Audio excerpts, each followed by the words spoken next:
Bulletin की शुरुआत एक बड़ी खबर के साथ। उत्तर प्रदेश की राजनीति से जुड़ी हुई अहम खबर। नई पार्टी का ऐलान कर सकते हैं स्वामी प्रसाद मौर्य। राष्ट्र शोषित समाज पार्टी हो सकता है नाम।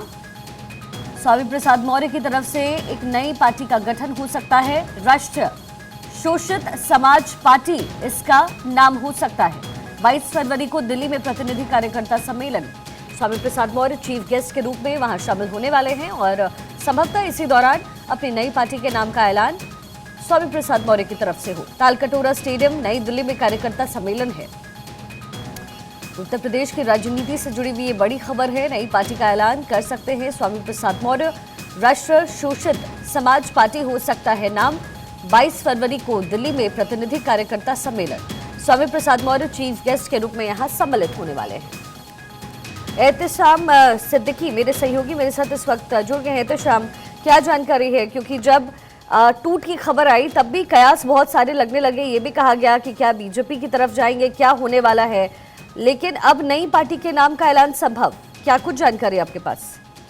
जी हाँ, देखिए उत्तर प्रदेश की राजनीति से बड़ी खबर है। स्वामी प्रसाद मौर्य ने एक नई पार्टी बनाने का ऐलान कर दिया है और 22 तारीख को इस पार्टी का ऐलान हो जाएगा औपचारिक। और नई पार्टी के ऐलान में वो कई छोटे संगठनों को भी शामिल करेंगे। और जिस तरह से राष्ट्रीय शोषित समाज पार्टी का उन्होंने निर्माण किया है, कहीं न कहीं इस बात का संदेश वो देने की कोशिश कर रहे हैं कि जिन लोगों को बड़ी पार्टियां इज्जत नहीं देती हैं, उनको वो एक मंच पर लाने की कोशिश करेंगे। और इस पार्टी के ऐलान के बाद राष्ट्रीय शोषित समाज पार्टी में कई और भी हस्तियां जुड़ सकती हैं। और 22 फरवरी को बाकायदा एक कार्यकर्ता सम्मेलन बुलाया गया है।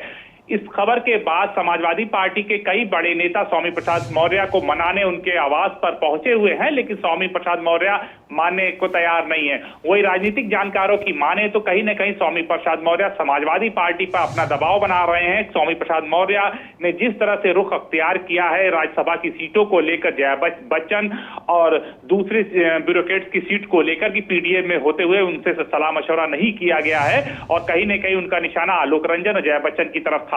वो कहीं न कहीं राज्यसभा की सीटें चाहते हैं और जो आगामी लोकसभा चुनाव है उसमें भी अपने लोगों को वो प्रत्याशी बनाना चाहते हैं। तो ऐसे में कहीं न कहीं अखिलेश यादव पर दबाव बना रहे थे। और जब अखिलेश यादव उनके दबाव के आगे नहीं जुटे तो उन्होंने एक नई पार्टी बनाने का ऐलान कर दिया है। स्वामी प्रसाद मौर्य ये अच्छी तरह से जानते हैं कि उत्तर प्रदेश में तमाम तरह की जातियां, तमाम तरह के समीकरण हैं। अगर ऐसे में रीजनल पार्टी के रूप में छोटी भी पार्टी बना ली जाए तो भारतीय जनता पार्टी के साथ भी जाया जा सकता है। और भारतीय जनता पार्टी के साथ उत्तर प्रदेश में कई पार्टियां हैं जिससे उनको लाभ मिल रहा है। तो इसी को देखते हुए वो कहीं न कहीं उस ट्रैक पर चलने की कोशिश कर रहे हैं। चाहे अपना दल की बात की जाए, चाहे ओम प्रकाश राजभर की बात की जाए या निषाद समाज की बात की, ये सब तमाम पार्टियां बीजेपी से जुड़ी हुई हैं। उनको एमएलसी का भी टिकट मिला हुआ है, उनको मंत्रिमंडल में भी जगह मिली है। अब तो अगर हम बात करें पश्चिमी उत्तर प्रदेश की, तो जो पश्चिमी उत्तर प्रदेश में जहां बीजेपी कमजोर थी, वही चौधरी चरण सिंह की जो पार्टी है वो भी शामिल हो रही है। तो उसको भी कहीं न कहीं मंत्रिमंडल में शामिल किया जाएगा। ऐसे में बसपा से अलग होने के बाद स्वामी प्रसाद मौर्य लगातार हाशिए पर चल रहे थे। हाँ, उनकी बेटी जरूर बीजेपी से सांसद है, लेकिन उनको इस बात का पता है कि उनकी बेटी का टिकट कट जाएगा। तो ऐसे में वो पूरी कोशिश कर रहे हैं कि एक तरफ समाजवादी पार्टी पर भी दबाव बनाया जाए, उधर दूसरी तरफ बीजेपी से भी तालमेल बनाया जाए। जी चलिए, ठीक है एहतशाम, बहुत बहुत शुक्रिया इस तमाम जानकारी के लिए।